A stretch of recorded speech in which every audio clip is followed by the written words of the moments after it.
Group ഡിക്ക് ചോദിച്ച ഒരു ക്വസ്റ്റ്യൻ എങ്ങനെ ചെയ്യാൻ നോക്കാം. ഓക്കെ, ക്വസ്റ്റ്യൻ ഒന്ന് പോസ് ചെയ്ത് വായിച്ചു നോക്കുക. 96 കിലോമീറ്റർ സെറ്റ് സ്പീഡിലാണ് പോയത്.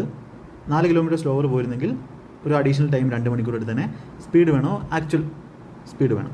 അപ്പോൾ നമുക്കൊരു ഫോമുല ഉണ്ട്, ഡിസ്റ്റൻസ് ഈക്വൽ ടു രണ്ട് speed S1 × S2 divide by S1 - S2ൻ്റെ മോഡുലസ് ഇൻറ്റു ഡെൽറ്റ ടി. എപ്പോഴാണിത്? നമ്മൾ രണ്ട് സ്പീഡിൽ പോകുന്നു, അവിടെ ഡിസ്റ്റൻസ് കോൺസ്റ്റൻ്റ് ആയിരിക്കുമ്പോൾ. അപ്പോൾ ഇവിടെ ആ ഒരു ഇക്വേഷൻ അപ്ലൈ ചെയ്ത് കഴിഞ്ഞാൽ വളരെ ഈസി ആയിട്ട് ചെയ്യാം. അപ്പോൾ 96 ഈക്വൽ ടു S1 നമുക്ക് അറിഞ്ഞുകൂടാ, രണ്ടാമത്തെ സ്പീഡ് 4 കിലോമീറ്റർ സ്ലോവർ ആണ്, S - 4 എന്ന് കൊടുക്കാം.